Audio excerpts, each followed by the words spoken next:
Hi, Herb. Mike, how you doing? Oh,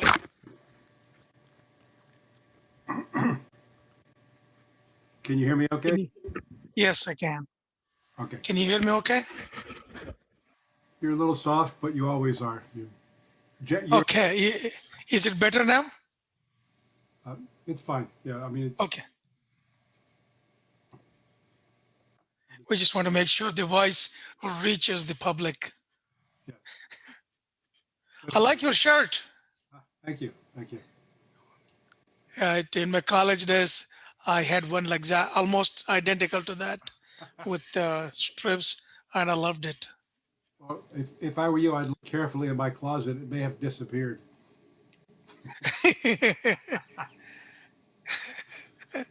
Yeah. I appreciate Thank your you. prayers this morning, sorry, last night, about what's going on in India. It is a very grim situation, Herb. People are dying every place, and there is no count of it. And all we can do is pray and thank God the United States is sending shipments of oxygen cylinders and other things to save the lives. And I really appreciate that.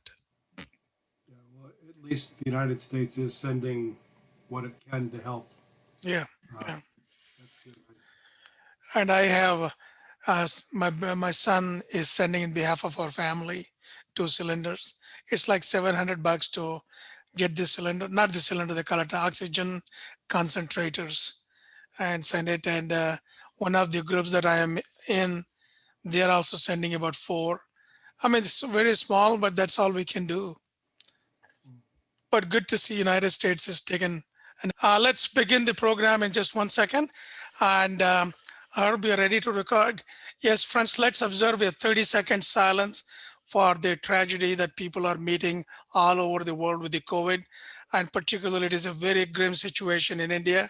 And thanks to the United States of America for supplying the oxygen concentrators and other things through shipment. We appreciate that. Now let's observe 30 seconds.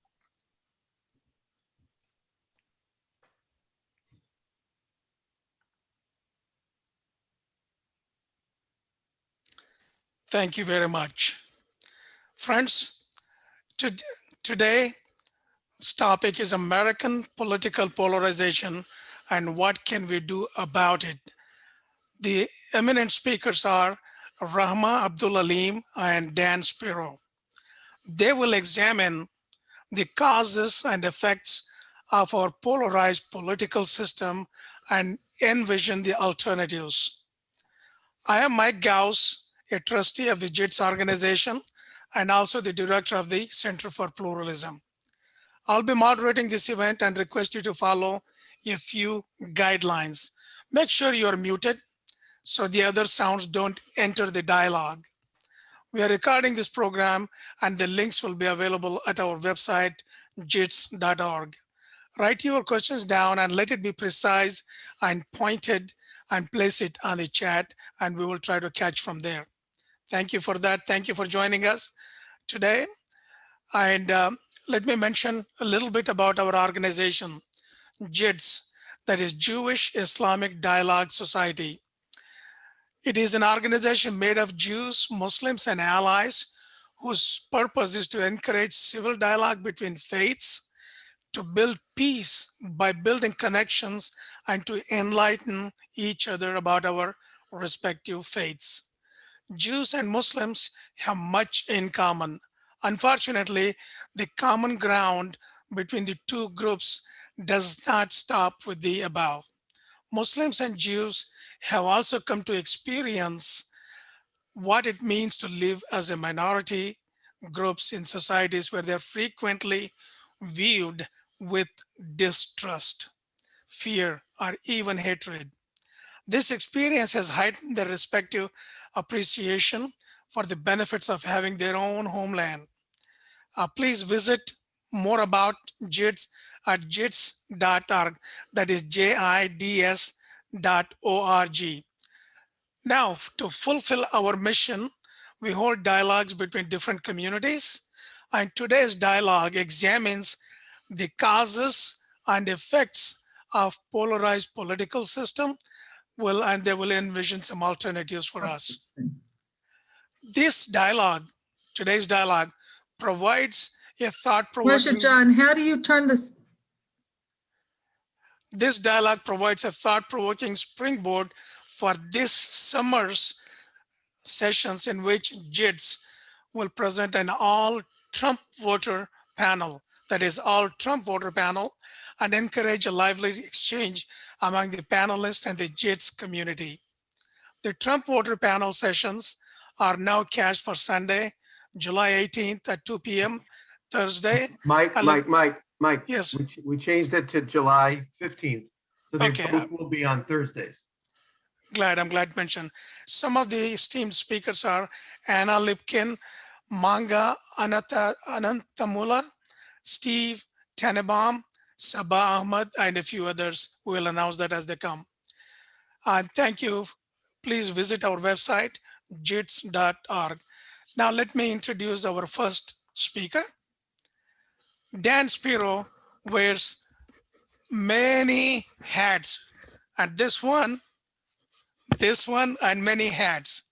He is a practicing attorney who has devoted virtually his career to investigating and litigating against corporate fraud.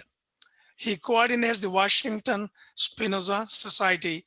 In addition to serving the president and co-founder of this organization, Jewish Islamic Dialogue Society of Washington, he is active in other Jewish Islamic partnership in the DC area. He is the author of numerous essays and books, and has published 3 books, including Liberating the Holy Name, which is a work of theology, and Moses and Heretics. Dan has been active for years in the movement for peace in the Middle East, and his desire to help foster peace between Jews and Palestinians was one of the reasons that inspired him to found JIDS way back in 2008. Now, please, Dan, go ahead, and you have 15 minutes to share your points. I'll take a couple more than that. Apologies. Okay. Do what I say, not what I do. So said my old high school band teacher, reminding us that whereas everyone decries hypocrisy, we are all hypocrites. Similarly, whereas everyone decries political polarization, we're all agents of division. These days, it's hard not to be. Every day we're told with what's wrong with the other political side, their hypocrisy, inhumanity, criminality. If we wish to stay informed, we consume this news in droves. We develop a deep dislike for the other team. We disrespect their intelligence and their integrity. And we understand our team isn't perfect either. But to equate the two teams, to create moral equivalence between our team and theirs, we would never go that far. Because we see our side as the only hope for salvaging America as she used to be, a model, a beacon. And the other team, the one we call commies or fascists, snowflakes or racists, baby killers or knuckle draggers, we loathe them. At least we're programmed to do so and supported for doing so. The alternative makes as much sense as standing between the trenches at the Battle of the Somme. No man's land indeed. You know what's funny? In interfaith groups like this, we often disagree sharply with each other on theological issues, but we don't let those disagreements turn into disrespect. Yet when the subject turns to politics, we feel perfectly free to do just that and be vocal about it. For a nation whose motto is e pluribus unum, out of many one, something has gone amiss. So how did we get this way? Thanks to Ezra Klein, who devoted a book to answering that question, ticking off the reasons is simple. Consider first the changes in our political parties. When I was a child, we had liberal Republicans and conservative Dixiecrats. Accordingly, party affiliation wasn't an extremely strong predictor of political ideology. Then came the civil rights movement of the 60s. The Dixiecrats joined the primarily conservative party, and liberal Northern Republicans like Lowell Weicker or Jacob Javits went the way of the dodo bird. Before long, the liberals sorted themselves into Democrats and the conservatives sorted themselves into Republicans. The parties became two warring camps with less ideological diversity and more willingness to circle the wagons whenever controversy came calling. Similarly, we've seen a profound change in government itself. Presidents are more careful not to nominate jurists who are centrists. And thanks to legislative gerrymandering, few congressional seats are up for grabs. Now we see solidly left politicians owning blue districts and solidly right politicians owning red districts. And there's little reason why any of them would reach across the aisle, especially after we got rid of earmarks, which for all their ugliness was at least a way that brought people from different parties together to support certain bills. Next, let's turn to the role of mainstream media. Exit Walter Cronkite and David Brinkley and their just the facts, ma'am approach to the news. Enter Rush Limbaugh, Rachel Maddow, Jon Stewart, and the blurring of news and entertainment. In the new America, people tune into a celebrity who reliably delivers a perspective that's either on the left or the right. And frequently this comes with snark, mockery, and condescension. Whatever you can do to prop up your side's politicians and delegitimize the other side is de rigueur. And the audience becomes consumers of one of these polarized perspectives and vilifiers of the other. Fourth, we have the role of social media. Now, whether you prefer Facebook, Twitter, or Parler, you can find a never-ending stream of spewing from one political direction or the other. Whoever enters the fray learns a simple fact. As long as you criticize the other side, you'll get plenty of likes. But if, God forbid, you side with the other team on an issue, you can expect one critical post after another. Who wants to deal with that? Who has the time to deal with that? It's far comfier to stay on one side of the fence, gulp down the facts and figures that your allies have to offer, and then tune into a celebrity journalist who will mock the other side and further convince you of your righteousness. Fifth, we have the role of demographic changes and globalization. As America becomes increasingly non-white and internationalist, some are liberated, whereas others are threatened. For many, this shift signals an opportunity to cut down the weeds of racial privilege. For others, this trend endangers the American way of life. They hear coastal elites refer to them as deplorables and condescend to the way they speak, vote, listen to music, watch sports, eat food, or celebrate ancestors. I am reminded of the old Bob Newhart joke. Quote, I don't like country music, but I don't mean to denigrate those who do. And for the people who like country music, denigrate means put down. It's a funny joke, but who really is the butt of it? The country music fans or the coastal elites who think of them as bumpkins? Probably both.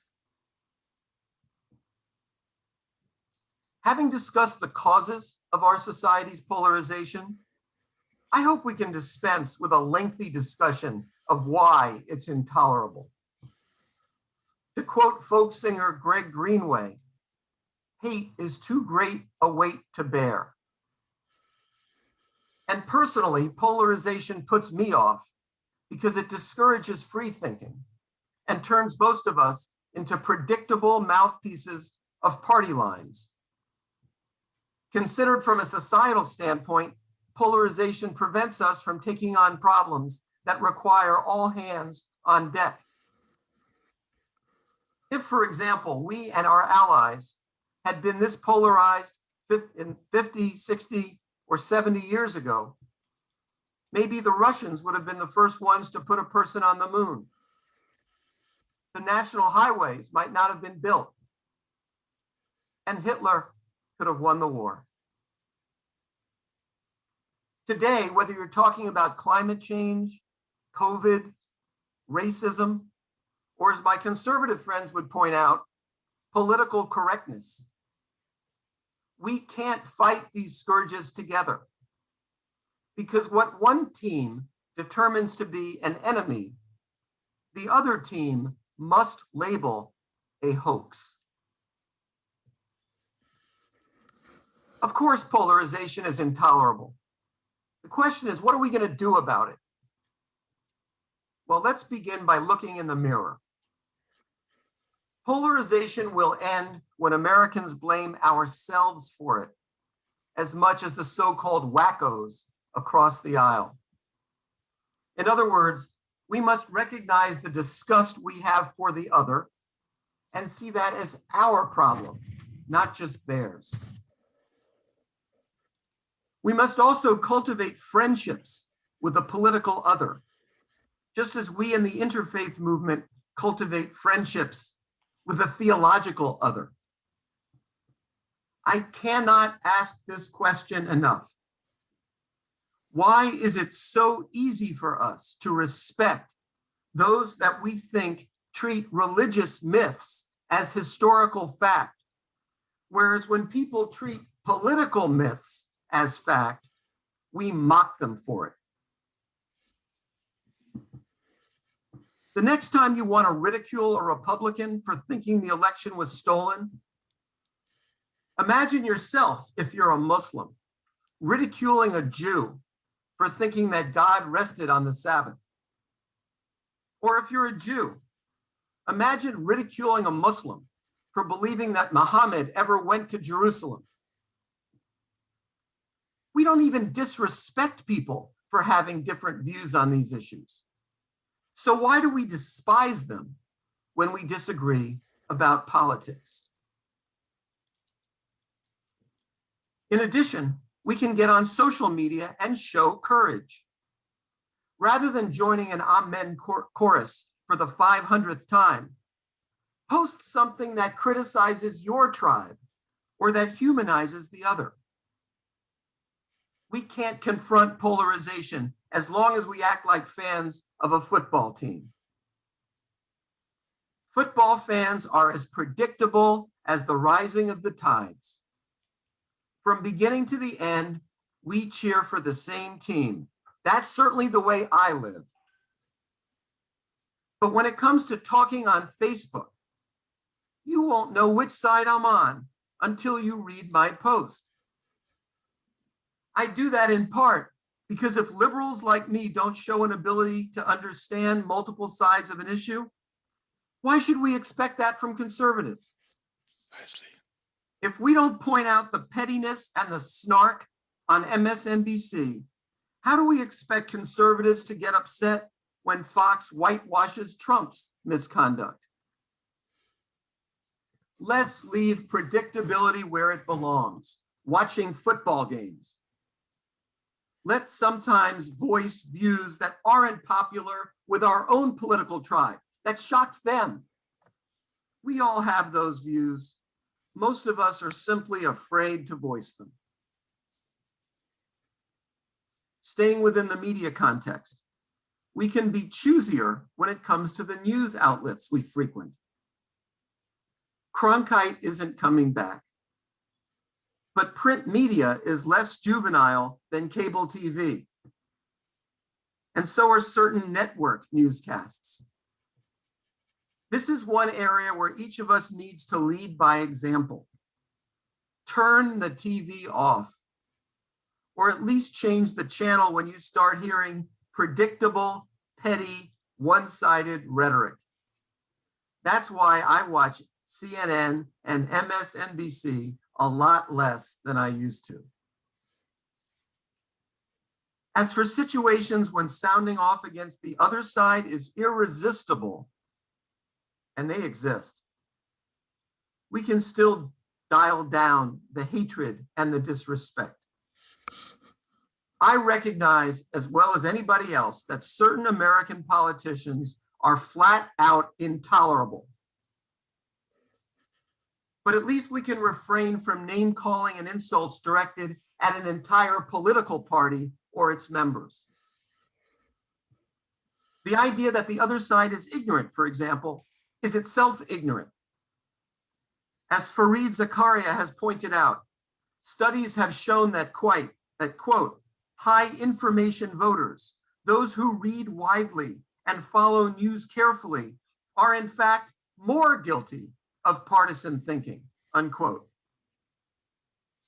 The real problem, Zakaria argues, isn't stupid, uninformed voters, but, quote, rationalizing voters, smart people who read the facts and follow the debates, but use their knowledge to justify and support their pre-existing biases, unquote. Finally, the most important thing we can do to confront polarization is provide an antidote, or if you prefer, a vaccine. Namely, causes we can embrace together. We must recognize that our political differences are small compared to what we have in common. And once we recognize our commonalities, good and bad, then we can work on joint projects confronting issues that haven't yet become polarized. Feeding the hungry or educating the poor come to mind.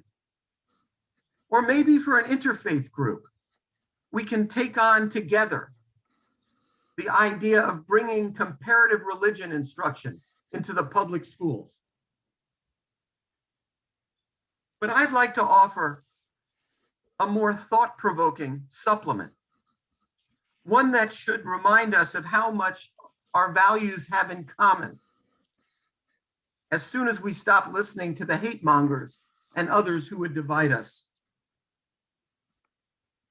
My example comes from the work of the political philosopher Michael Sandel. His recent book, The Tyranny of Merit, concerns perhaps the deepest similarity that brings together blue and red America, our reverence for the so-called American dream. This is the dream of living in a meritocracy, a land of upward mobility and opportunity, where we can all rise as far as our efforts and talents will take us.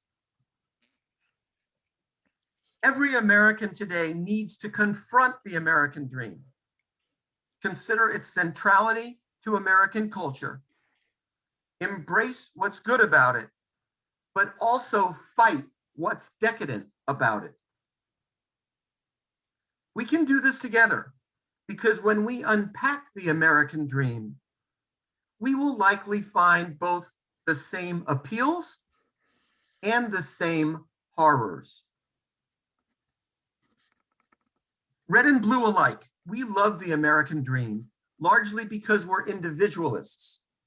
We believe in freedom of expression. And because of our appreciation for individual differences, we place a tremendous trust in markets, even those of us like me on the political left. We listen to the voices of the people, not only as producers, but as consumers. We want to reward those who satisfy consumer demand. We also believe in hard work, and we want to see it rewarded and encouraged. We recognize that those born with money aren't necessarily the most industrious or creative. So, red and blue alike, we promote opportunities for people from all social classes to advance. It makes all Americans proud to see people overcome difficult upbringings and shine as intellectuals, as entertainers, as statespeople. We love that our society is so multifaceted that there are many ways to succeed in it. Well, in The Tyranny of Merit, Sandel chronicles how the rhetoric of meritocracy, of rising up and equal opportunity, is championed by both political parties. Our most celebrated recent presidents have all emphasized that if you work hard and play by the rules, you should be able to rise as far as your God-given abilities will take you. The differences creep in only when the topic turns to exactly why equal opportunity is denied. To Blue America, the answer lies in racial discrimination and existing economic and social inequities. To Red America, the answer lies in affirmative action and in domination by globalist coastal elites. So we disagree about what's ruining the American dream, but not about its central importance. That we have in common. And therein lies the rub. You see, this American dream of ours is not always healthy, nor is it just. Each of us has a variety of talents and limitations. Some of these talents are rewarded in a market economy, others are not. Simply because we want to encourage Meryl Streep or LeBron James to do what they do doesn't make them more deserving or dignified than, say, a supremely talented auto mechanic or a social worker. And yet in our society, LeBron gets to live like a king. And that social worker, she may be fortunate just to make ends meet. Universal human dignity, the dignity of work. These concepts are at the heart of our faiths. And in theory, they are respected by Red and Blue America alike. All workers have dignity, even if they are not respected in our society. To quote Martin Luther King Jr., "One day our society will come to respect the sanitation workers if it is to survive. For the person who picks up our garbage is in the final analysis as significant as the physician. For if he doesn't do his job, diseases are rampant. All labor has dignity," unquote. What if instead of obsessing solely about guns, race hatred, political correctness, or other wedge issues, we spent a little time thinking about the dignity of work and the limitations of the marketplace in rewarding hard, honest labor? Is it any wonder that in our society, cheating is so rampant among the haves and suicides among the have-nots? This culture teaches us that working class laborers are losers and that teenagers who don't go to elite colleges are losers, and that people who produce little of social value put on phony airs and approach the workplace with a suck-up, shit-down attitude are often successes. Whether you're on the left or the right, I suspect you find something wrong with that equation. So why don't we tackle this tyranny of merit together before it becomes polarized? We can think about the importance of a living wage, about how government subsidies can encourage and dignified hard work, about whether economic welfare doesn't simply go to the poor in our society, but more often goes to the rich, about what it means when all the bogus deductions are taken into account, a CEO pays a lower tax rate than his secretary, about what it means that if you don't have an advanced degree and speak in guarded, pseudo-sophisticated language, your best hope to get the attention of the American public these days is by being a criminal. Just consider that nobody cares more for COVID patients in terms of the hours, total hours spent. Excuse me. Nobody cares more for the COVID patients in terms of total hours spent than nursing assistants. But it will be a cold day in hell before cable news features nursing assistants in any COVID story. That attitude doesn't cut the mustard with any of us, left or right, but it is our reality. Once people politicize this issue by claiming that the tyranny of merit is the sole province of either the left or the right, we should cry foul. That's when we need to remember our friends we've made across the aisle, who hate the tyranny of merit every bit as much as we do, and who want to work side by side with us to dignify hard work and the basic human intelligence that is common to all of us. This is just one example of how we can work and dialogue together to put polarization in its place. All we need is the will to do so and the understanding that as long as we are polarized, our society will deteriorate like a patient with a progressive terminal illness. Happily, though, polarization need not be terminal, but it is up to us to fight it together. So let me leave you with this reminder. When it comes to politics, do what I say, not what I do. You see, like everyone else, I am a hypocrite. And therefore, I am worthy of being hated, disrespected, and condescended to, if that's how you choose to spend your time. Personally, I ask that you choose the alternative.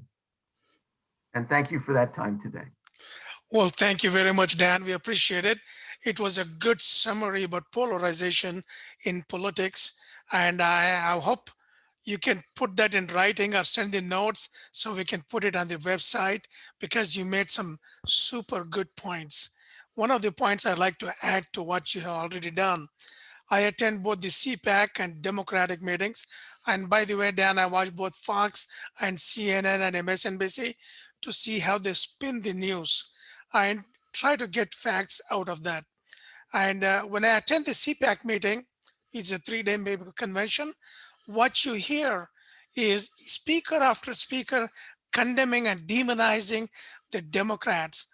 And I talked to Matt Schlapp, who is the chairman of the CPAC meeting. I said, Matt, if you want fellow Americans who are Democrats to listen to you, focus on the issues that are common, as you have suggested, Dan, and then focus on few things that we are dissimilar, few things we disagree, fine, keep them aside, but there are more things in common. And if your speakers start speaking, let the Democrats come to the meeting so we can have more convergence rather than divergence. And it is demonizing the other, as you have said, is wrong. I hope people follow that. Thank you for such a great presentation, Dan. We appreciate it. And please, people, post your questions on the chat. We will come to it. Now I will go to our next esteemed speaker, Rahmah Abdulaleem. Ms. Abdulaleem obtained her JD from the University of Michigan Law School and worked at top international corporate law for 14 years. Ms. Abdulaleem represents clients in a variety of cases and provided assistance resolving small claims parties from diverse backgrounds with varying needs. She has successfully and settled numerous cases through arbitration, mediation, and negotiation. She has successfully launched Karamah's virtual law program to continue. Karamah is the organization that she works with right now. In-person program in light of pandemic. In addition, during 2020, she gave multiple presentations to religious freedom and civil rights, including 4-week series on the history of racism in the United States. As the executive director of Karamah, Ms. Abdulaleem advocates for civil rights, religious freedom, empowerment, and justice for women around the world.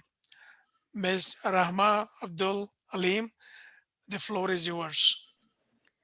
Thank you so much for that great introduction. I'm like, where did he get that bio? I was like, is that what I put in my own bio? I don't even remember what I put in my bios. I Uh, called on God. He said it to me.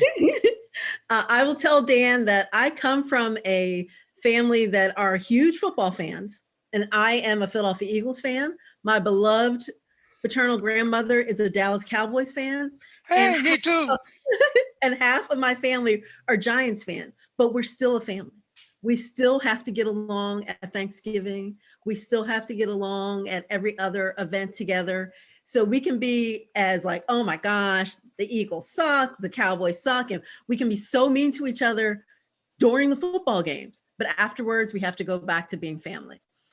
So good afternoon, everyone. Ramadan Mubarak for those who are celebrating Ramadan, which are just Ramadan greetings.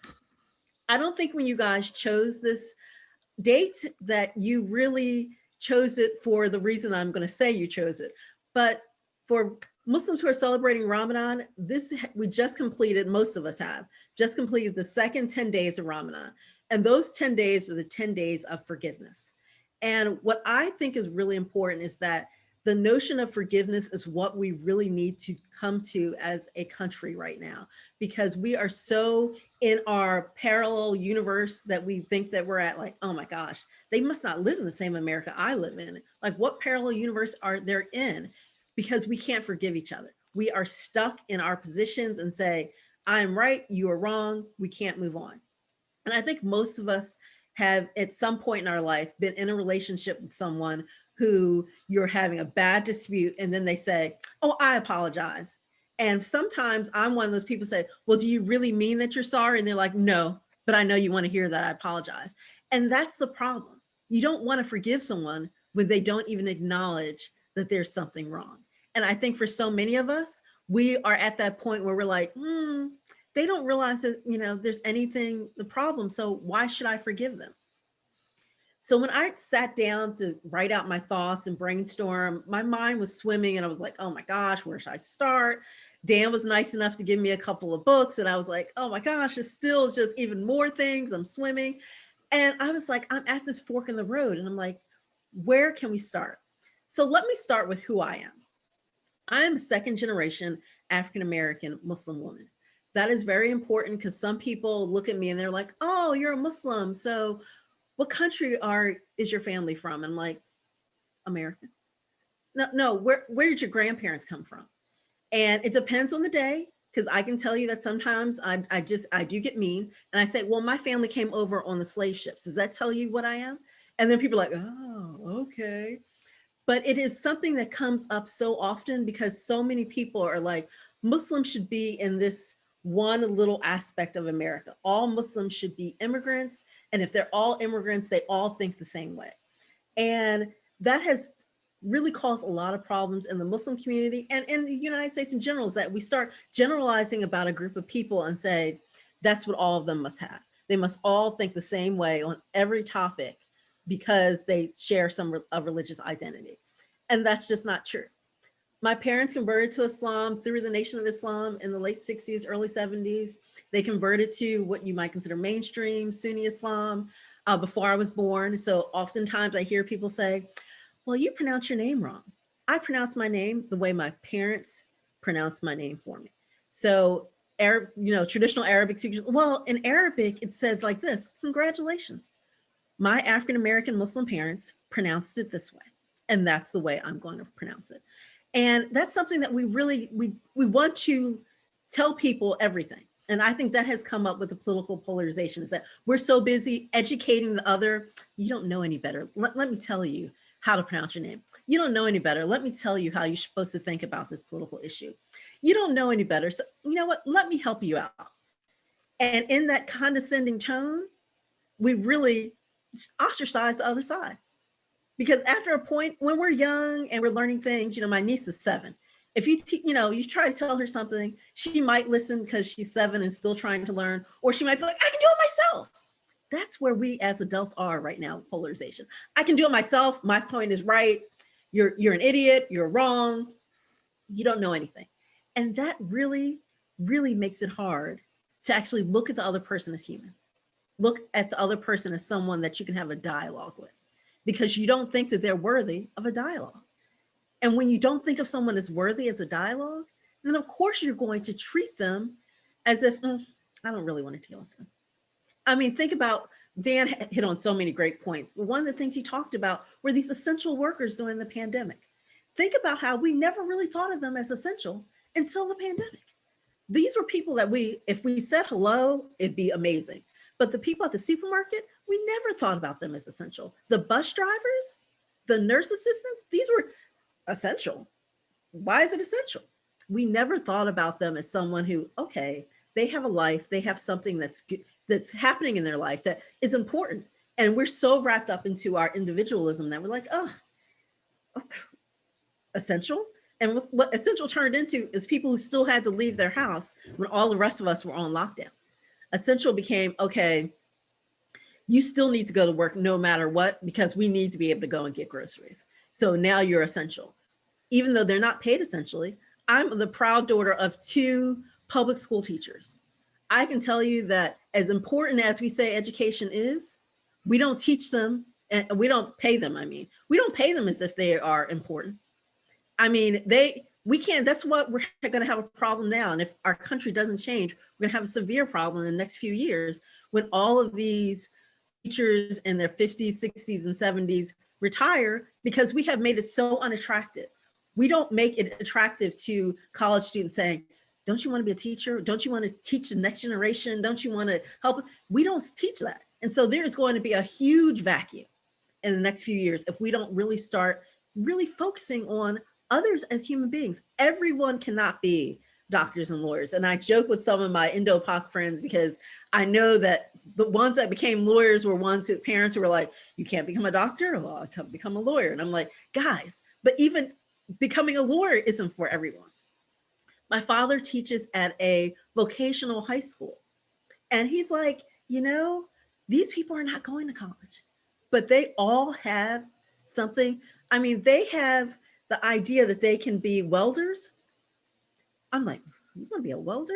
It's 2021, welding. These kids get $70,000 upon graduation from high school to be welders. And they are highly recruited to be welders because another profession that has been looked down upon that we still need is the welders. And so they're like, I just got to get through this 4 years and I'm going to have jobs set up.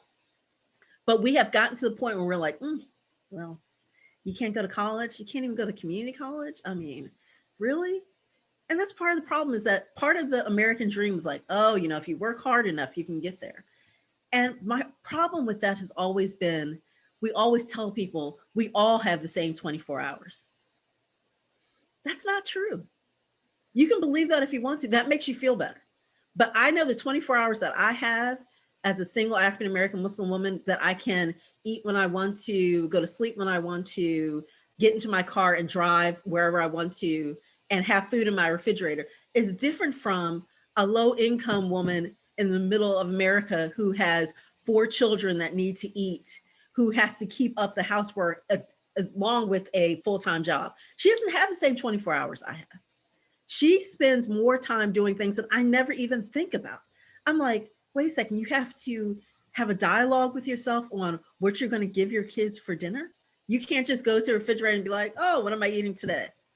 We don't even think about other people who, wait a second, you have to decide what time to leave the house to go wait for several public transportation to get you to work.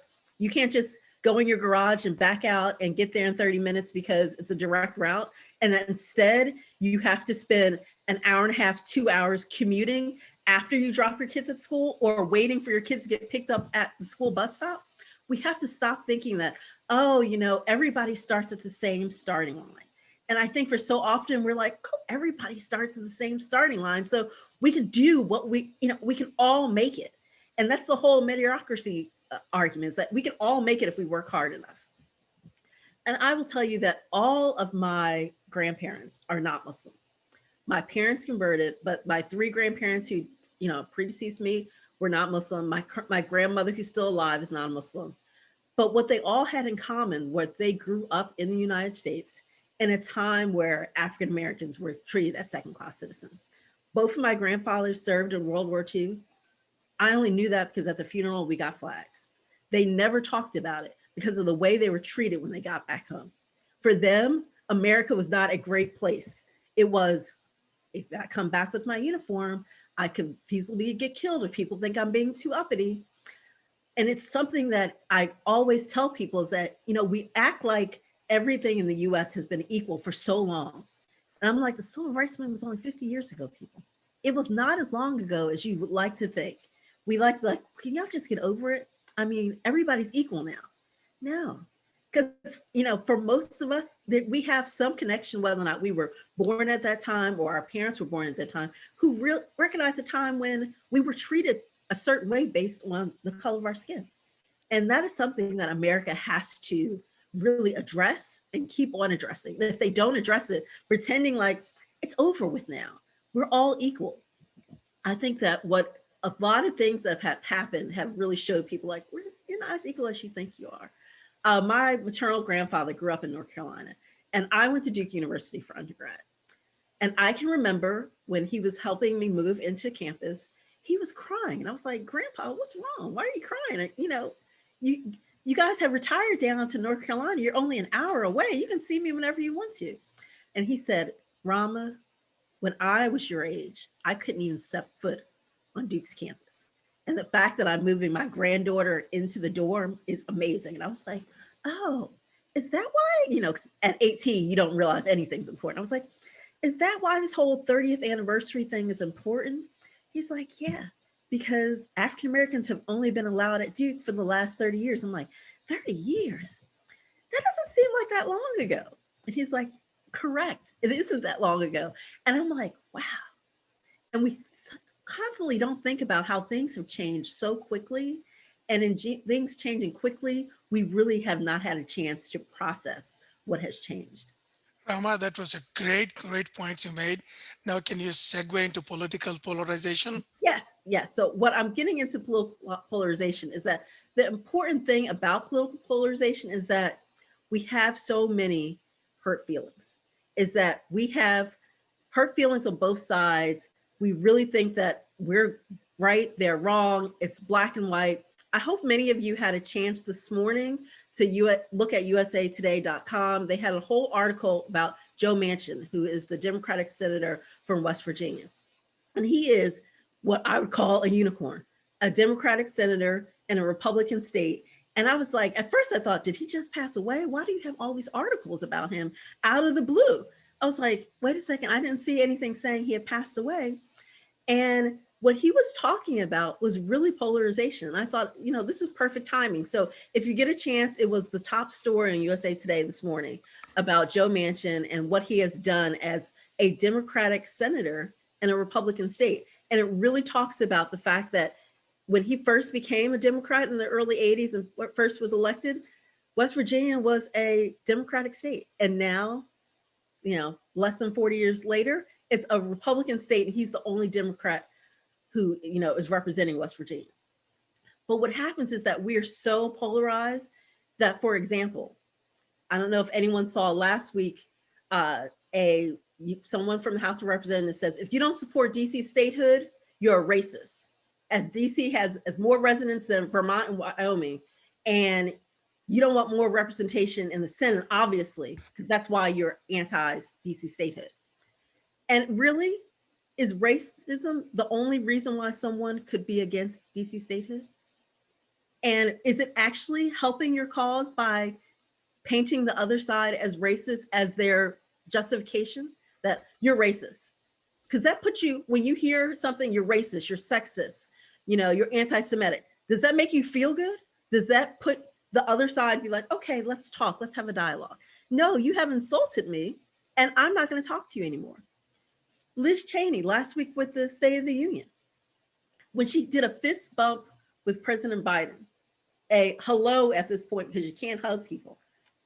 She's a rhino. She, like, oh my gosh, she must be anti-Republican because she actually acknowledged the other side. Don't we all see that that's a problem? That's a problem when we can't even look at someone doing a greeting to someone from another party without people saying, she can't be one of us if she even speaks to one of them. That's problematic. It's problematic now that you can't just have differences on ideology. You no longer can be, oh, I'm a social conservative and, I'm against this, or, I'm a physical conservative. I'm really worried about all of these programs and I want the balance of the budget. You don't really hear, you're like, if you're a Republican, you must be racist. If you're a Democrat, you must be, a socialist. Those are the two things that they tell people. Okay. I think we can all agree that some of the, the root of this started long ago and it's been building for years. But in the 1960s, it really came to a head when the civil rights movement really kind of pushed the two parties kind of divergent. It pushed a lot of African Americans who up to that point really did not have, we had the right to vote, but we're not really exercising it because it could be a chance to be killed. Moved to the Democrat Party, and then a lot of the white Democrats who were not interested in being in a party with African Americans moved to Republicans. And then we became like, okay, we're these two sides and you must not like African Americans because you became a Republican. And, you must like handouts, and affirmative action, if you're a Democrat. And so we constantly hear people say, oh, well, there should be no divergence between these two groups because their roots are the same, that we all come from looking at the Constitution and the Bill of Rights, and we should all be, the fact that we just have, two political parties, we can have several. And the fact that we only have two is a great thing for the democracy. But we have to think about why the two parties are where they are today. Often we say, oh, I hear a lot of Republicans tell me all the time, well, you should really be a Republican because the Republicans are the party of Lincoln. And he freed the slaves. Really?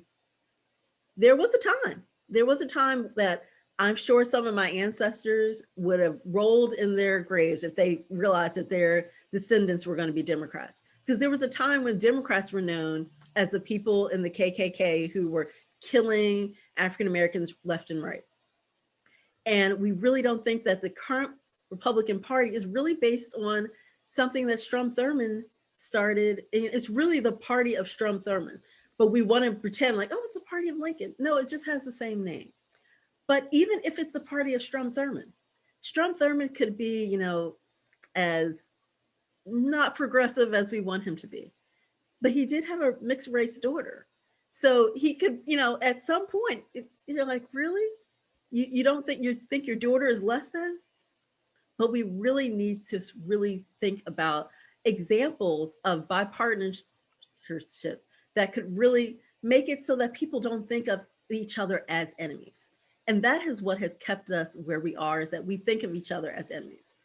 I mean, the fact that George W. Bush was being interviewed about his position on immigration, and what was the top story, this top headline that came out of it? Why George W. Bush and Michelle Obama can be friends. Really? Is that all you guys got out of that? Is that, oh, because he had to sit next to her at official functions, he should ignore her?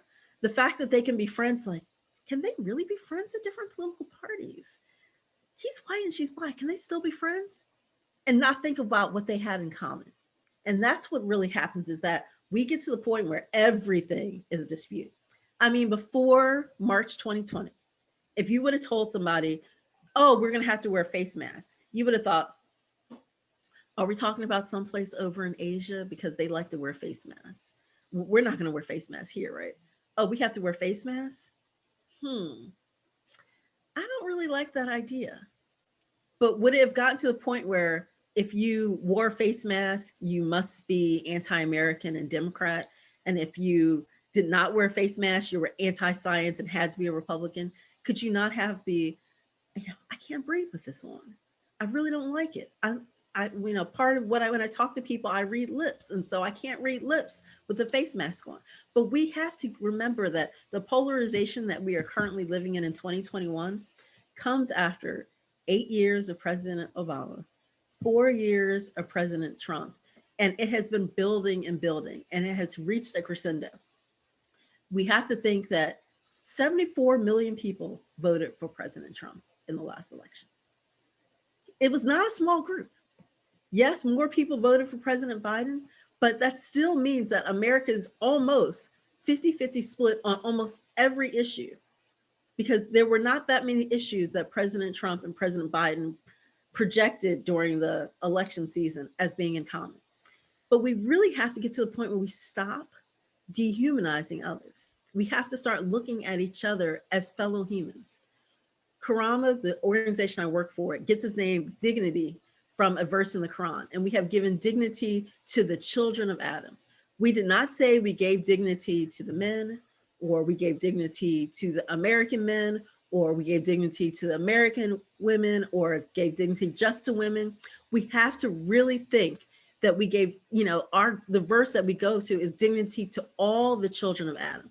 And I think that one of the things that we have to get back to in talking about polarization is that we teach children from a young age. You have to get along with everyone.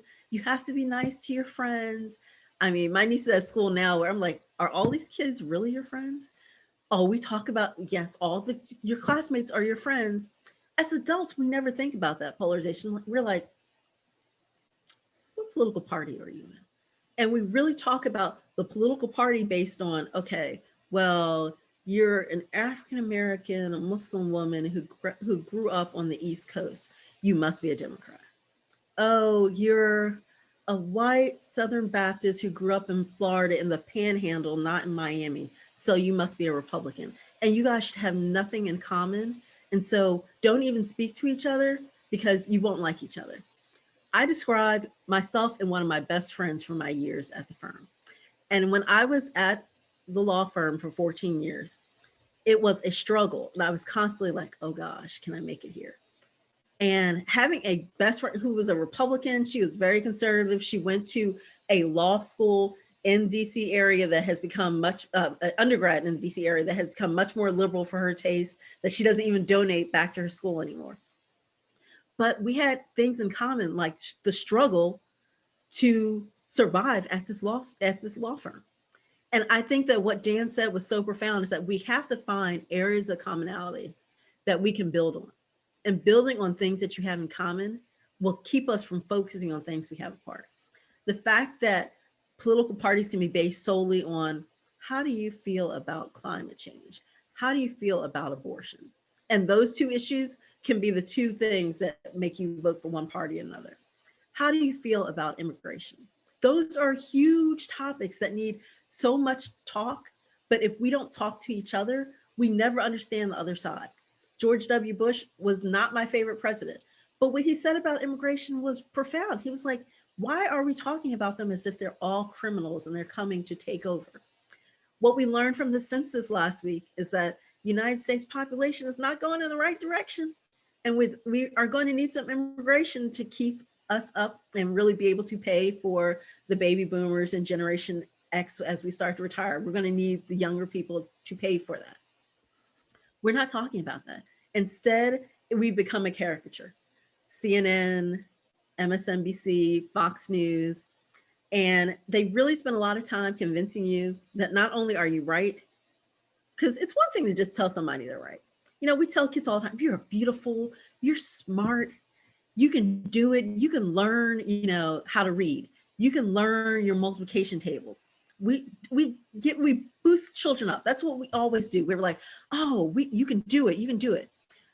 But do we at the same time say, and Sally in your class is dumb, and Sally in your class doesn't know any better? That's not what we do. We can be supportive of our own positions without demonizing the other. And really, I think the first step is to really start looking at areas of commonality and working towards polarization can get us but so far. We need to get to the point where we see each other as humans, and seeing each other as humans will help us progress to the point where we can say, you know what, we can disagree and it'll be okay. We can vote and go on to the next topic instead of being, you were evil because you voted against DC statehood. Because there's a lot of reasons why people vote against DC statehood. It's been, people have been asking for it for the last 30 years and it hasn't happened. But does that mean everybody who's opposed is racist? No, that means they have reasons and talk to them. And that's the beauty of organizations like this, is to start talk. Dialogue is so important. When we stop having dialogue is when we have a problem. Dialogue is what's going to make the difference as we continue on, because as a country, we cannot continue to think that it's okay to demonize others and think that we're going to be okay. We have to start looking at each other as fellow humans that want the best for this country. Thank you. Well, Rahmah, that was a great speech. You made some great points. The point you made about forgiveness was well liked by many comments on the chat line. And I think the example you gave about the DC statehood, about calling the others racist or the other way around, it's a very good example, a good foundation to have more dialogue. And when we otherize the other enemies, as enemies, it will not change anything. And the example you gave about George Bush and Michelle Obama, that is a superb example. They can be from two different political parties, yet we can be friends. And I think it's a good example. And polarization has reached a crescendo, as you mentioned. Both of you have given a good talks. I'm going to ask you a few questions. First, let me share what Mother Teresa had said, which was also said by Moshe Dayan. He was the defense minister of Israel. If you want to make peace with your enemies, go talk to them. Talking among friends will not change the equation. That's a great wisdom to follow. And I think you two can highlight on that. My first question to both of you, if you can summarize in 2-3 sentences or 4 sentences, the viewers, the shorter the answer, we can answer more questions from our audience. How do you think we can get people to confront political polarization other than to simply blame the other side? Dan, you go first. Before I answer your question, I want to make sure we don't just get questions from people. I want to hear comments from people. And I don't, I want to hear a number of voices, not just our own. But all right, let me share one quick comment. That is a beautiful comment, which came from Tom Goldring. What I'm hearing is a lot of moralizing about why polarization is wrong and little, if anything, on what are the causes. And Anna Lipkin showed a beautiful comment. The Republicans will be let the Republicans be pro BLM and Dems will be pro-life, problem solved. She thinks that way. All right. Now, anyway, but when I say voices, I mean I want to actually hear their voices. Okay. But anyway, but all right. So I guess the answer is get on social media, take on your own side. Don't be predictable. Work for common ground. Identify the issues that aren't just the wedge issues, but the unifying issues, and keep the hate rhetoric out. But fight for your cause. Don't try to compromise on everything. This isn't about compromising. It's about dignity. It's about not dehumanizing. It's not about compromising on your principles. It's not about moral equivalency. And those people who think we're preaching moral equivalency are missing the whole point. Thank you, Dan. Rahmah? I think that one of the important things we need to focus on is thinking about the other person as human. Building on what Dan said, we are so busy dehumanizing the other side. You're a baby killer if you are pro-choice. I mean, things like that have not been progressing the balls. The people who thought abortion was bad 25 years ago still do, not just because, oh, well, you call me baby killer, I'm going to stop talking to you. So I think we need to start talking to each other as if we are colleagues, classmates.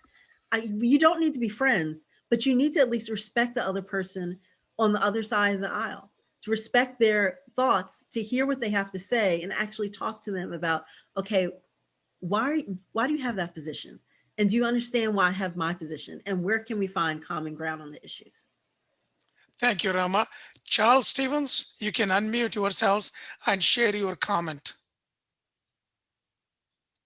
which you have posted on the chat. Please be quick. Okay, Charles Stevens, he wrote, listen to each other without judgment or interruption and with respect.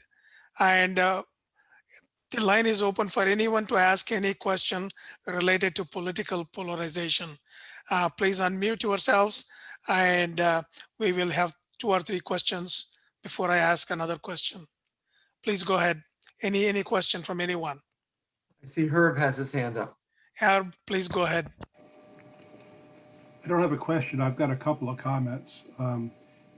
One comment is that polarization is not a new thing. We had a civil war.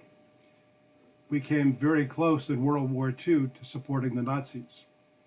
Charles Lindbergh, had he been the elected president, we would have been on the other side. Go further back in history and, for example, look at the way that the Crusaders treated Jews and Muslims. There was polarization not limited to this country. Growing up, I recall 60 Minutes having a point-counterpoint feature at the end of every show. That was polarization. When I hitchhiked to San Francisco in the summer of 1967, I hitchhiked back through the South. I shaved my beard off coming back through the South. It was just a few years after Goodman, Schwerner, and Cheney had been killed.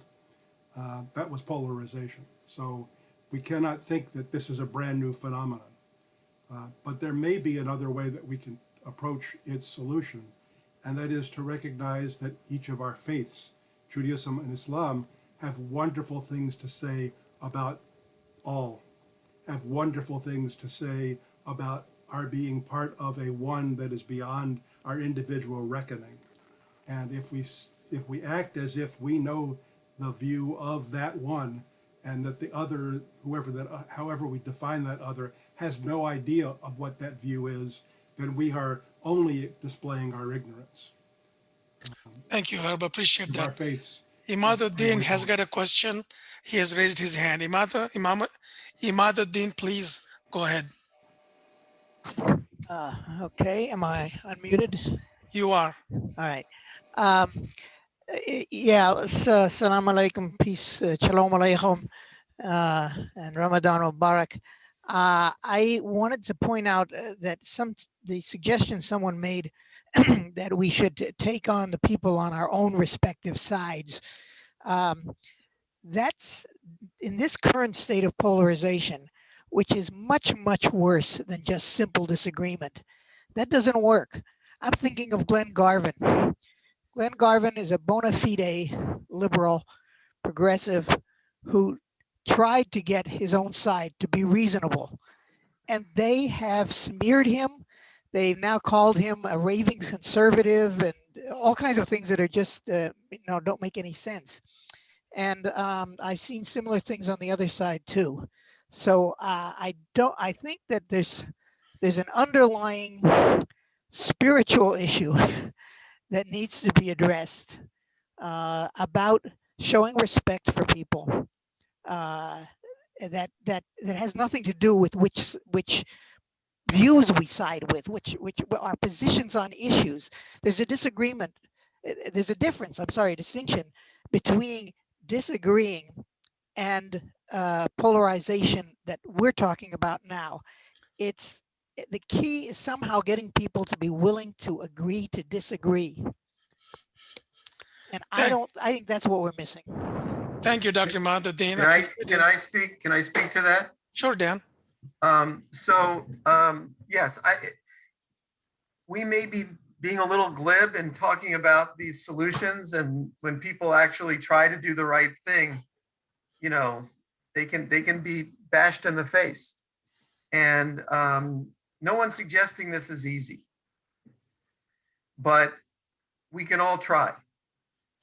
And maybe you don't reach everybody, but you reach some people, and you cause some people to emulate your example, and you make progress that way. I will say about, the first comment, that one of the values that we have, Herb, we talk about universal human dignity and unity, but one of the issues for religions is humility. In this case, intellectual humility, respect for the idea that maybe there's another perspective out there that we don't share, but that we can learn from. Are we religious people agents of humility, or are we agents of the opposite? Arrogance. Because a lot of us love our faiths and love the ideas that are inspired by our faiths, and we become agents of arrogance. We're so cocksure that we're right. Whereas there's another current that makes us humble. And I think that fight, that arrogance versus humility, is another thing that's very important to bring to the table. And we have to recognize that this is why I said we're all hypocrites. Great point. We get impulses for both, and we need to work on the humility, and that's what's beautiful. Thank you, Dan. I'm going to request all people to raise your hand, whoever has got a question. And as you raise your hand, I'll invite you to speak. And please make sure it is a very short comment or a question, so it allows other people to ask comments and questions. Let the question be precise. Kay, the floor is yours. Please unmute. Thank you, Mike.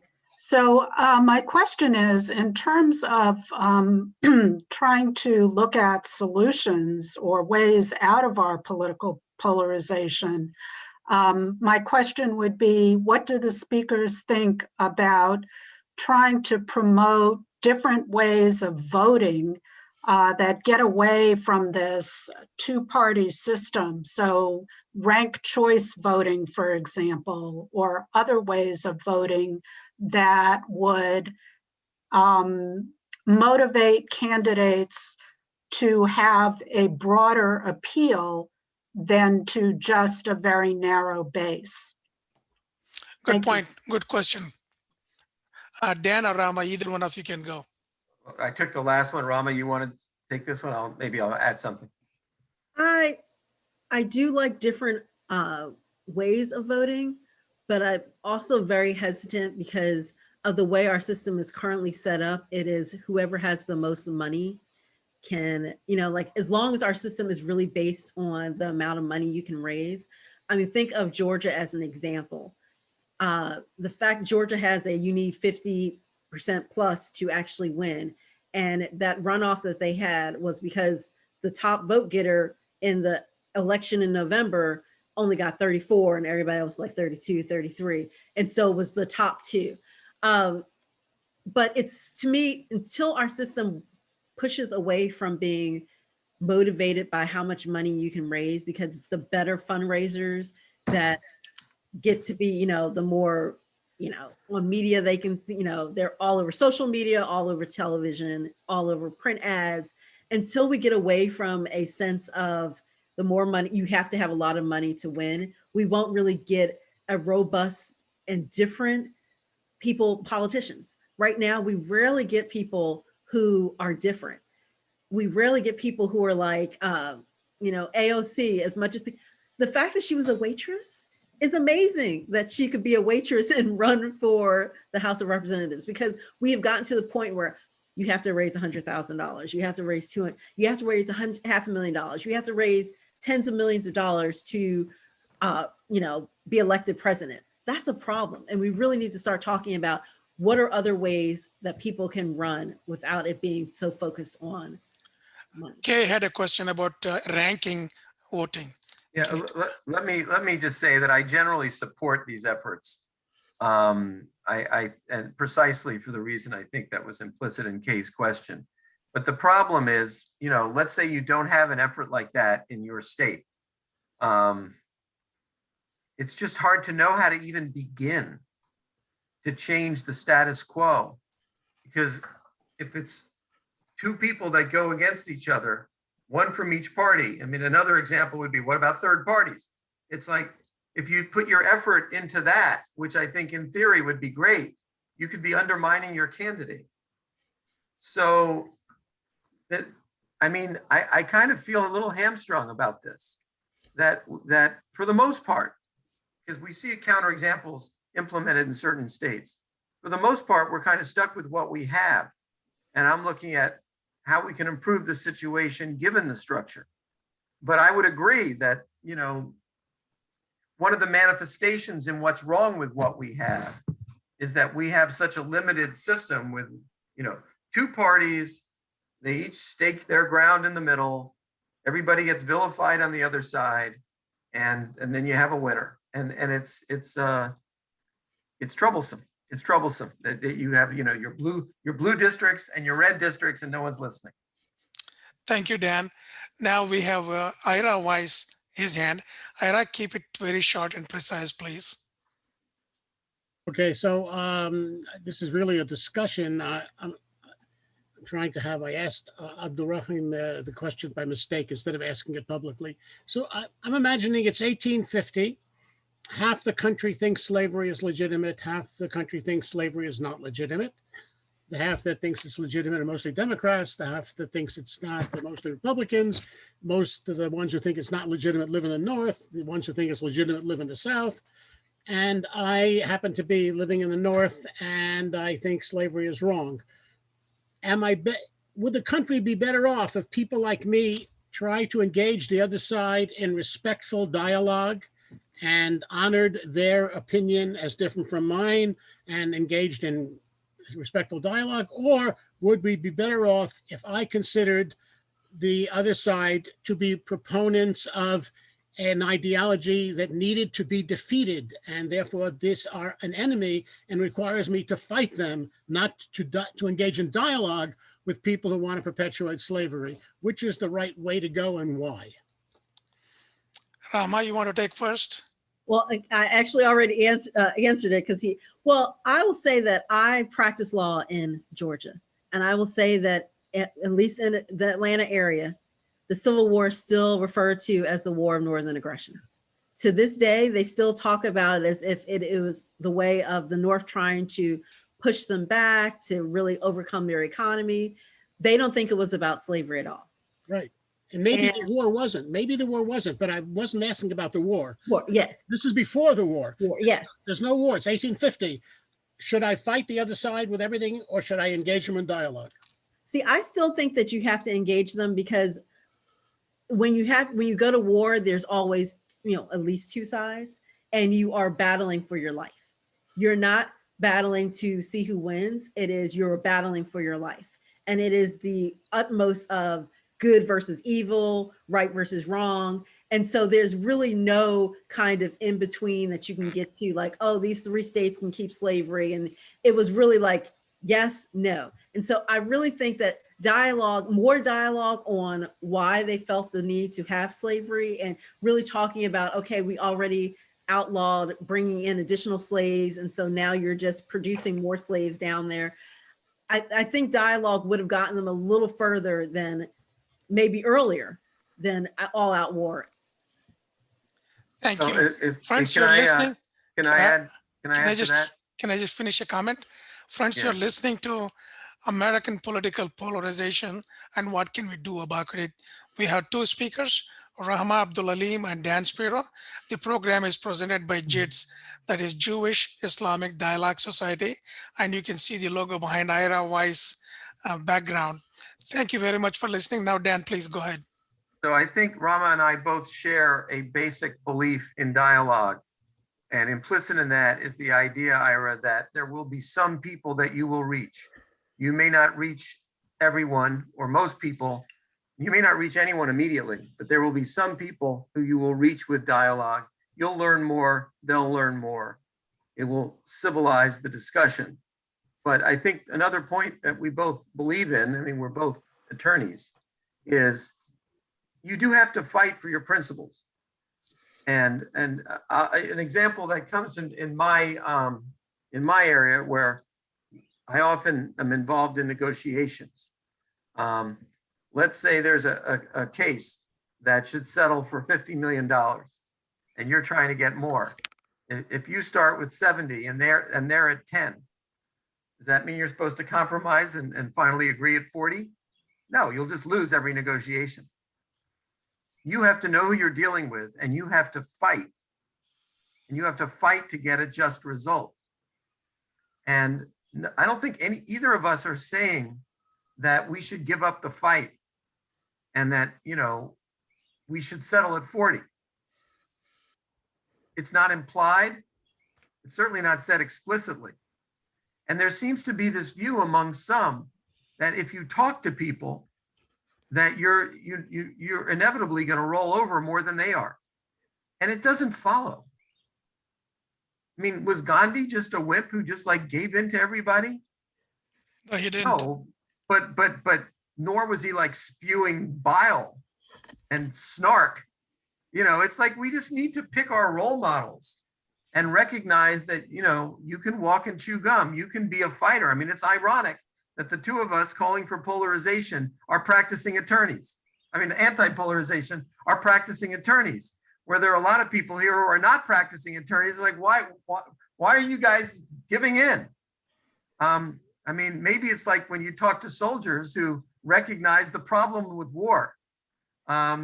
Sometimes you can gain by talking, and you can learn by talking, but that doesn't mean you stop being fighters for your principles. Thank you, It's a Dan. false dichotomy. I appreciate that. Charles Stevens, you have a good comment on the chat line. Would you just share that comment, please? This is the last one I made. Dialogue is great and needed, but first we have to have some confidence in our willingness to listen to each other. And listening means without judgment, without interruption, but just making sure that people are listened to. When people think they are heard, they're going to be a lot more willing to have dialogue and to have it in a non-violent fashion. Thank you, Charles.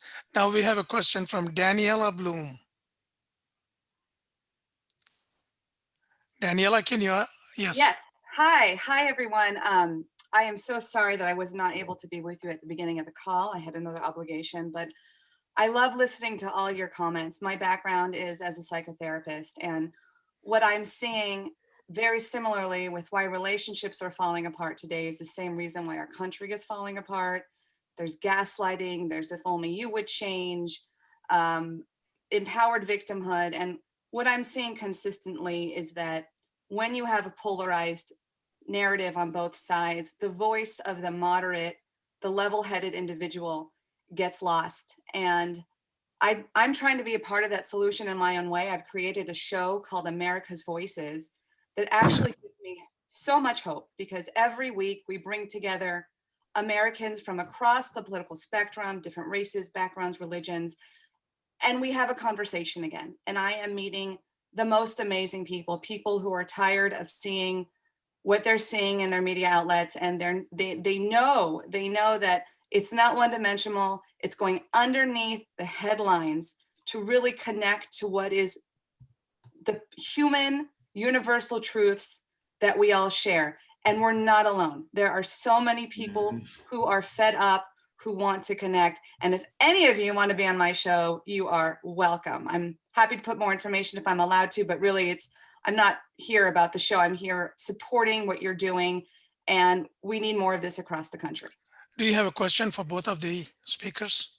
Well, I mean, I wanted to know how you guys are being received with what you're doing. And especially if you hear from the youth, the younger generation, because they are at such a disadvantage with what they're up against at college and in school now with critical race theory. What is your experience with the younger generation? Thank you, Daniela. Before I answer, just in case everyone in the audience does not know what it is, could you give like a short definition of gaslighting? Because to me, yes, gaslighting has become similar to cancel culture. People hear the word and don't know what it means. So if you can define it.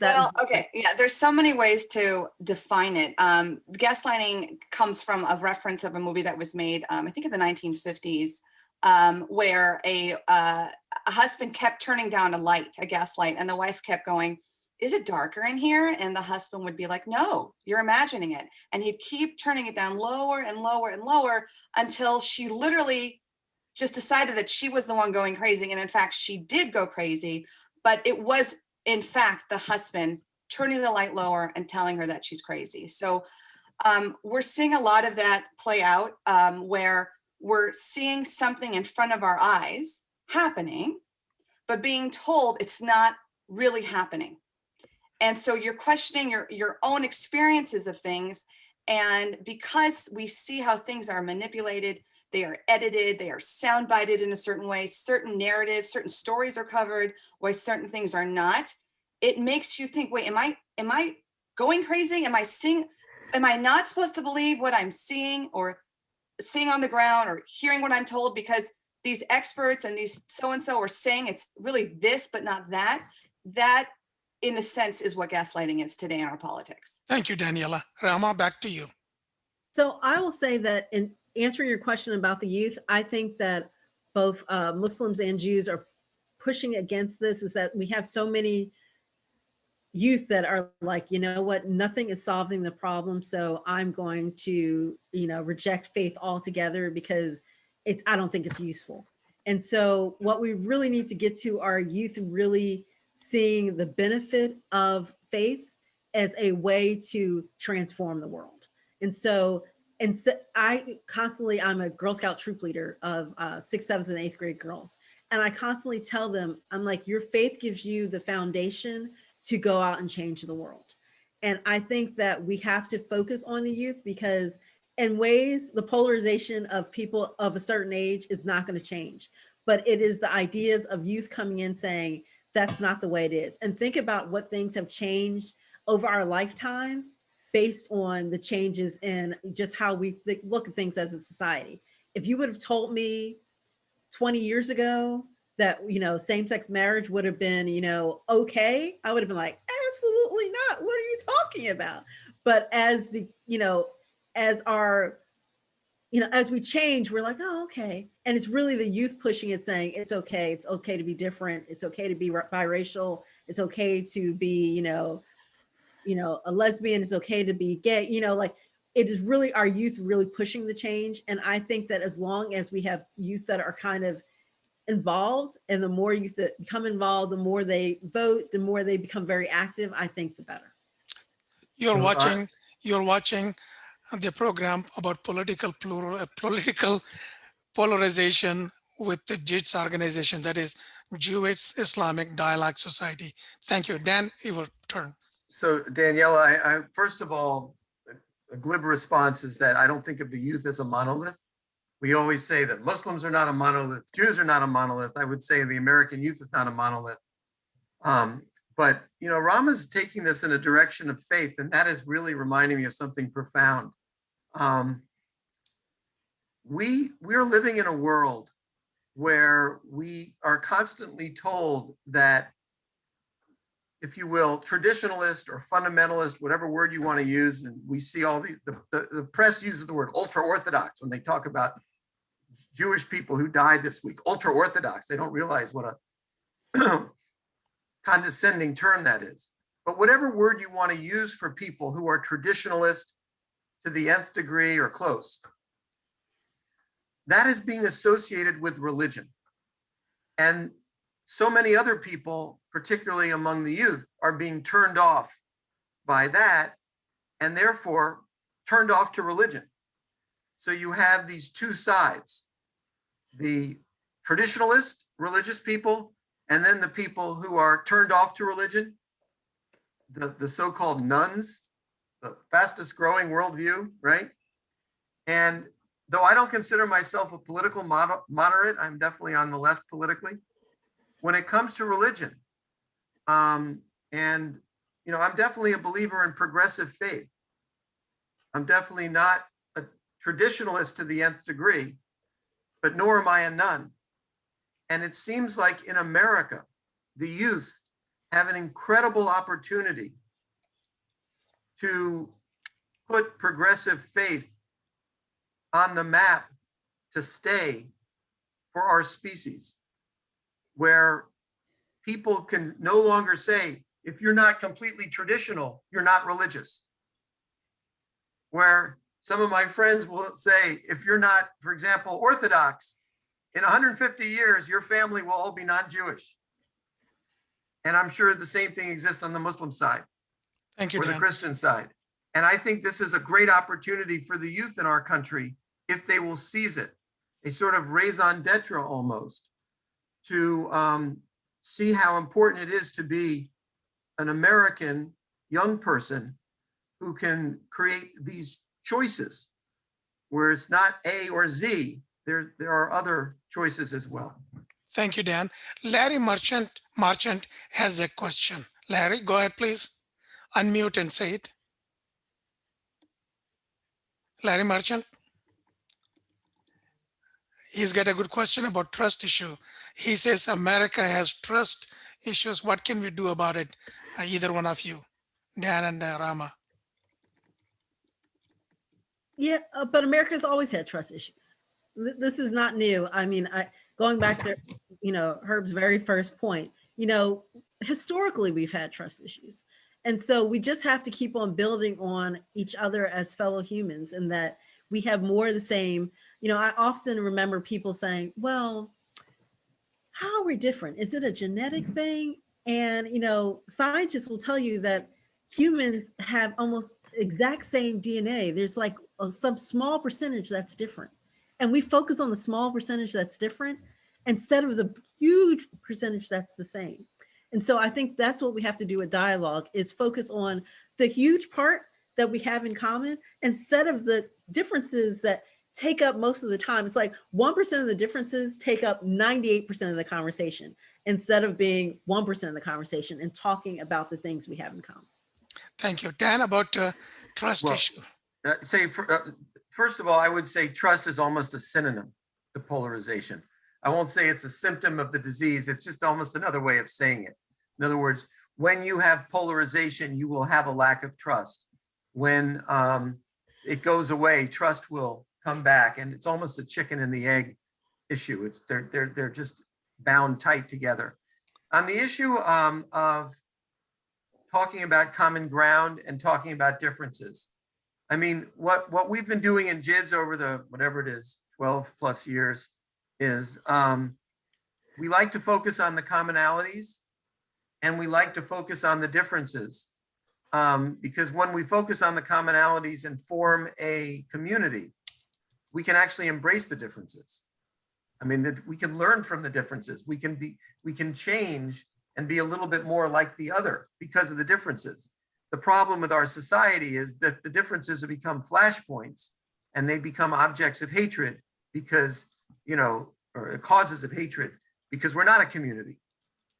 And so we have a luxury in JIDS to embrace differences, whereas in our society, that is so difficult now. Thank you. Dr. Imaduddin has raised his hand. Dr. Imaduddin? Yes, I wanted to address this analogy that was made with the Civil War era, or the pre-Civil War era.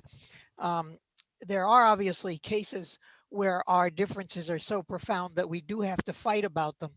And yet I would ask two questions. First off, is that the case now? Do we have some issue as profound as the institution of slavery, as the Dred Scott decision in particular is the way I would think of it, that puts us on such opposite sides that we have to fight? But there's a second question I would ask too, and that is, I want to make a distinction between feeling you have to fight for a cause and feeling you have to demonize the opposition. That's the real problem right now, I think. And to get a closer look, because right now we all disagree with the Dred Scott decision, so it's too easy to think that, I wouldn't do anything bad in that situation. I'd be justified in everything I did because it's so obviously wrong. But let's take a currently hot topic, like the question of, as in those days, the question was, is a Black person a human being with the same rights as anyone else? The question today is a fetus a human being with the same rights as anyone else?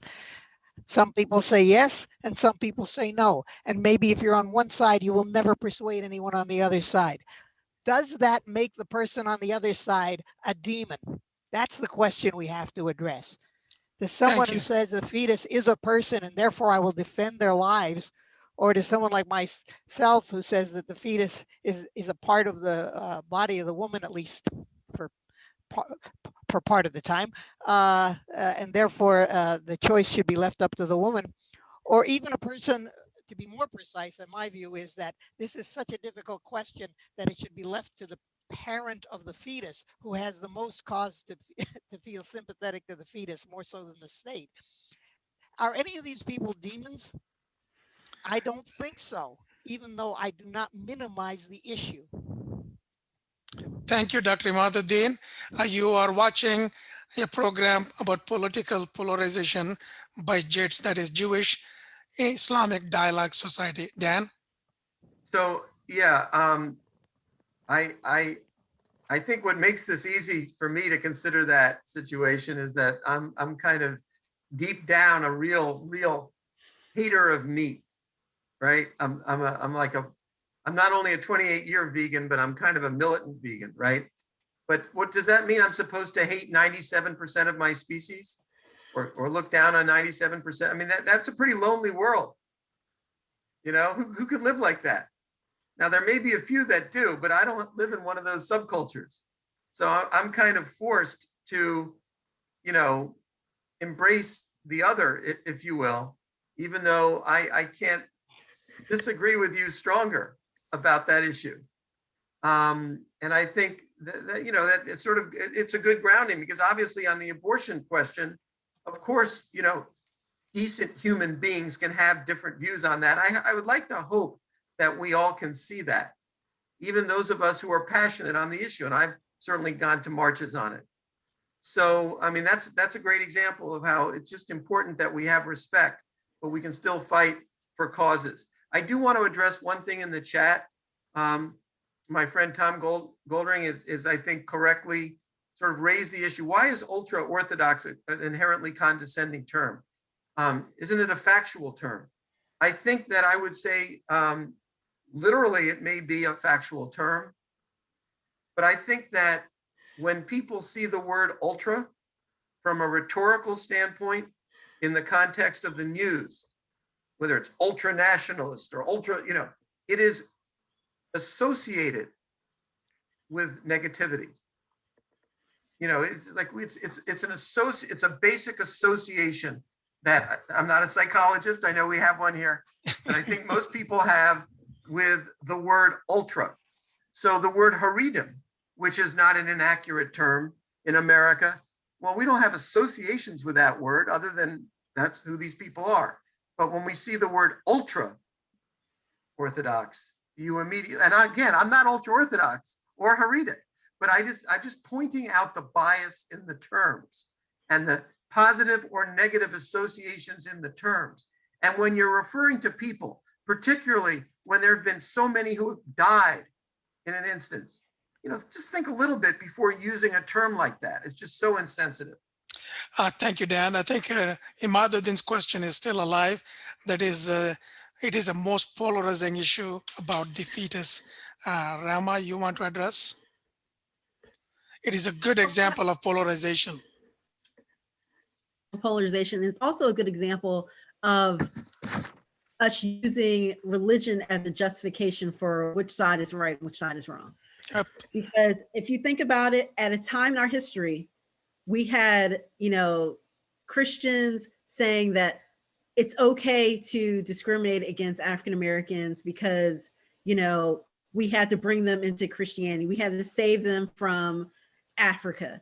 So using religion was a justification on how you treated other people based on race. That's why everything in this country is really race-based at this point, is because from the very beginning, we thought because skin color made a difference. And the same thing with the issue of abortion. We have made it into a religious ideological position. And it's always funny to me, especially for as a Muslim, is that I know so many Muslims who are like, oh my gosh, I'm so pro-life. And I'm like, well, actually, in the Islamic tradition, we're much more nuanced than that. And we would not be pro-life. We would be closer to pro-choice because of this, this, and this. But people feel like if I'm going to be religious in the United States, I must be on this side or I must be on that side. And so it's really trying to take an ideology and make it so that you have to be on the side for abortion, for example, based on your religious, how strong you are in your religion. Going to Dan's example, of course, if you're ultra, an ultra Muslim and, like you're, a very conservative Muslim, you should be pro-life. And it's like, well, conservative Muslims should translate to someone who is very specific and very focused on the faith and the tradition of the faith. So you should really be pro-choice. So it's really one of those things that you really need to know your history. Back to Earth's point, it's like, if you don't know your history, you really go on positions based on what you think other people want you to be. Thank you. You're watching a program by JIDS, that is Jewish Islamic Dialogue Society. It's about political pluralism.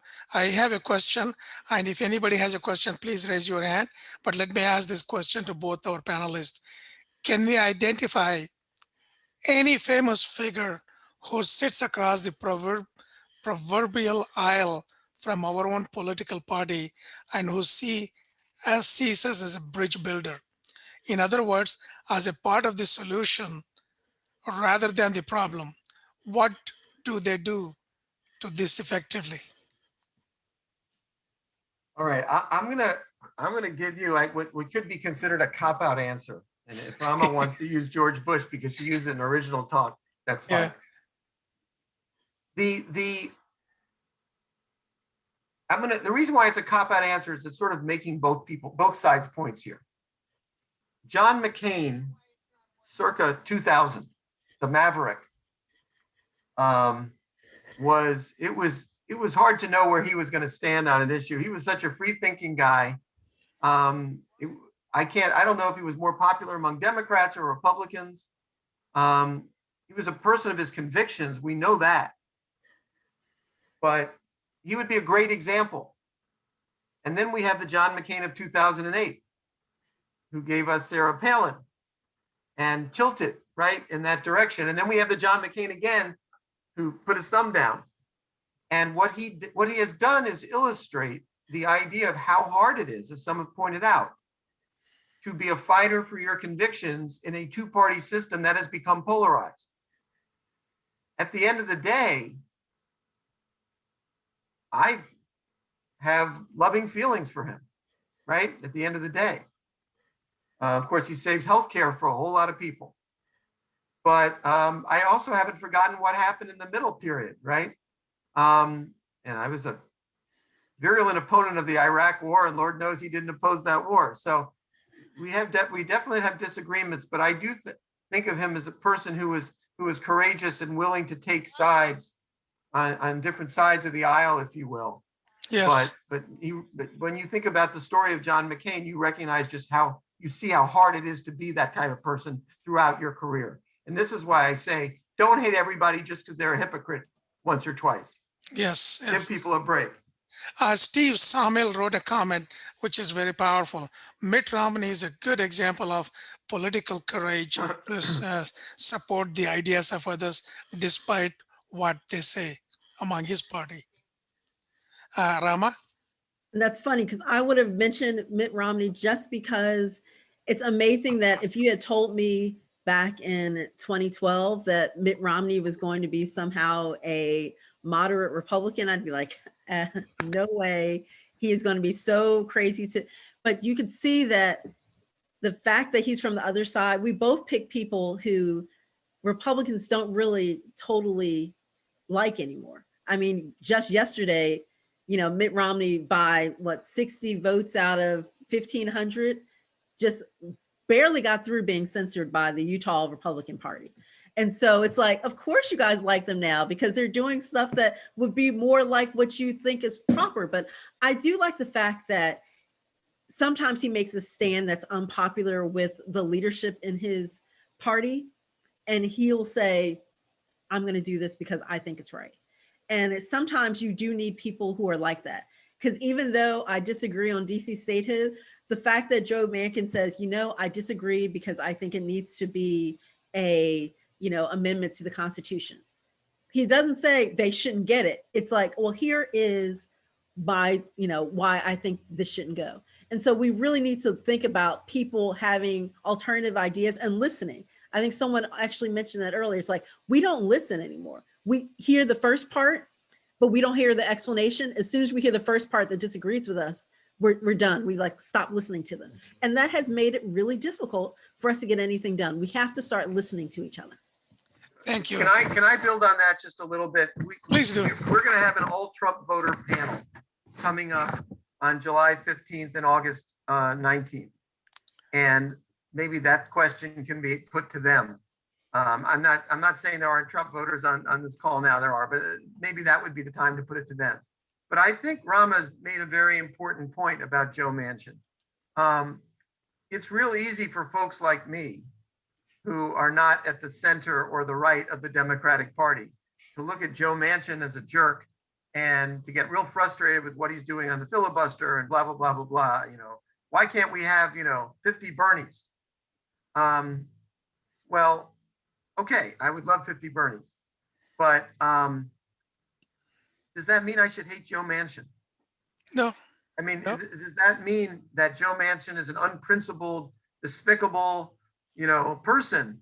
Or, maybe he is who he is. He's emerged from West Virginia. The unicorn comment is apt. Yeah. Why would people hate Joe Manchin just because they have different political views with Joe Manchin? For all we know, he could be one of the most sincere moderates in the Senate. And after all, he helped the Democrats, Bernie-crats, whoever, get that last bill passed. So I think people need to be careful about, feeling these awful feelings towards everyone and anyone who doesn't agree with them. And I will say this, that I saw during the lead up to the election, I was the primaries, very alienated by the way the Democratic establishment treated Bernie. As someone who comes from a background where they were real socialists in my family. I'm very sensitive to the whole red baiting. And, Bernie called himself a democratic socialist, and he was spoken about by the mainstream of the Democratic Party, like the devil incarnate when he got in the way of, a moderate being nominated.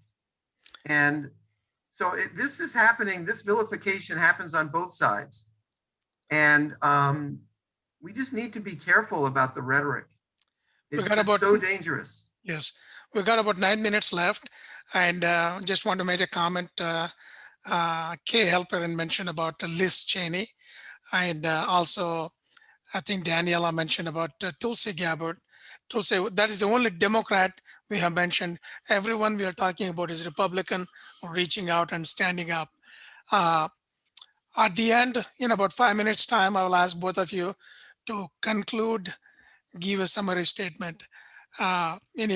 Now mention about Joe Manchin. Now talk about Liz Cheney. Either one of you. She's a daredevil, Liz Cheney. Is she really though? I She mean, did. I don't think of her as a total daredevil. It is, she saw something with her own eyes, and she has been gaslighted by fellow Republicans to say, well, it really wasn't that bad. You guys were all running for your life on January 6th. She ran for her life, and she voted based on running for her life. She wasn't getting the revised, like, okay, this is what happened.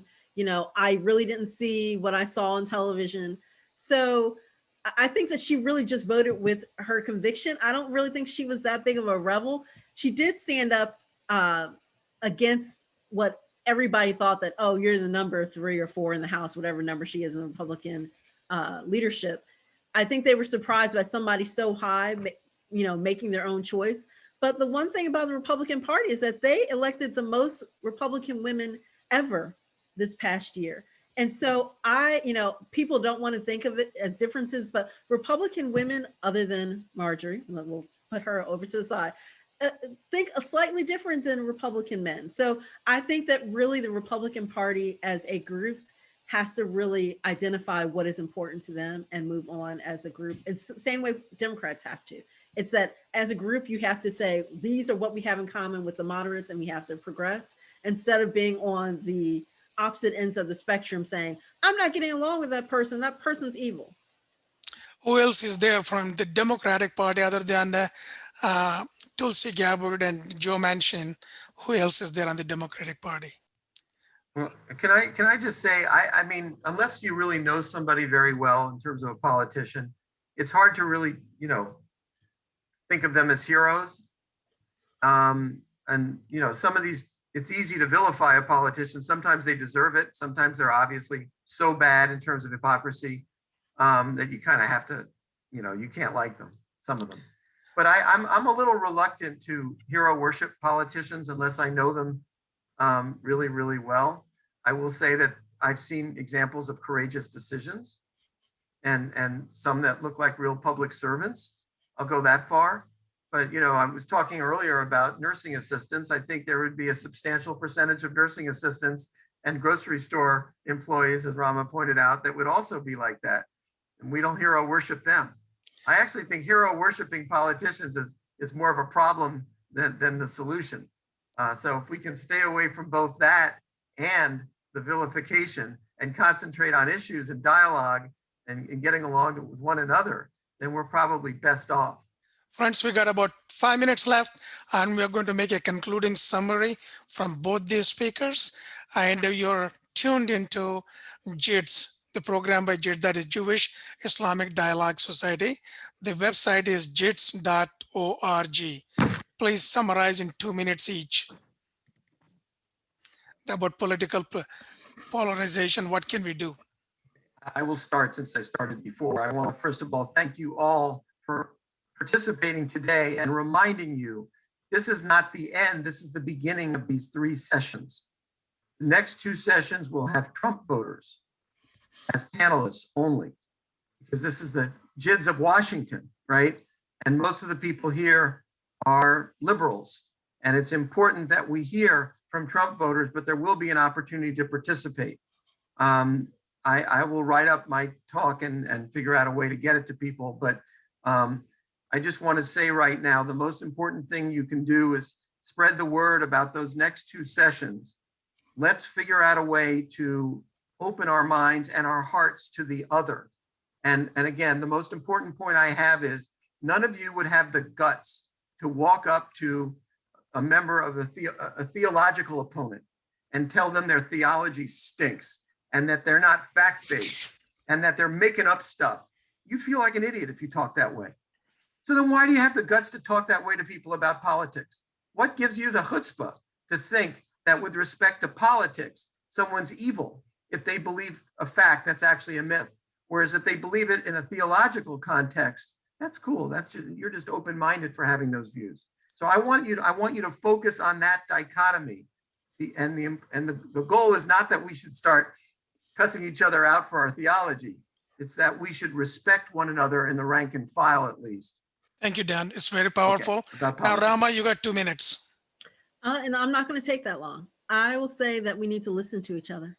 We need to actually, there's a type of listening. It's like a really actually sitting there in it and listening, not doing 3 other things. We all have, especially in Zoom life, we're on 2 different screens. We're on Zoom so you can see us, but we're really sitting there and actively listening to someone who disagrees with you. And I think that we can start small in our own personal lives with people in our family. So we have to start small. I think that it's important to start small and build up to it. But then I think the more people who are actively listening to other people, the better we all are. Is that we spend so much time listening to ourselves, being around people who think the same way. I used to hear a joke from a lot of my male friends. They were like, you're never going to get in a relationship if you hang around your single friends telling you the exact thing you want to hear. That's exactly what we do in politics. We surround ourselves with people who are saying the same exact thing we're saying. And we're like, other side must be wrong because all I'm hearing is this side. So actively listen. Take the point of just starting to actively listen to the other side. Great speakers, both of you. We appreciate you. With that, we bring a program to conclusion. Please visit our website, jids.org, JIDS.org, for the future programs. We got some powerful programs coming up in this dialogue series. As Dan mentioned earlier, it is all Republican panel, not only Republican, but Trump supporters, Trump voters panel, and you got to hear their interesting point of view. Dan, you want to conclude it? I just want to say that our next session is not total heaviosity, as Woody Allen would say. Our next session is a Jewish and a Muslim musician, excellent musicians, and we're gonna put that up on the website soon. And it's June 13th at 7:30. $15 will get you a wonderful night of music. And then this summer we will resume with the total heaviosity. Thank you very much, and thank you all. We appreciate you for participating and listening. And listening is very important, and hope you get the temptation to go talk to somebody who is opposed to you. See how you can create a dialogue between the person who disagrees with you and yet be friends without hostility. Thank you very much, and we have a nice Sunday.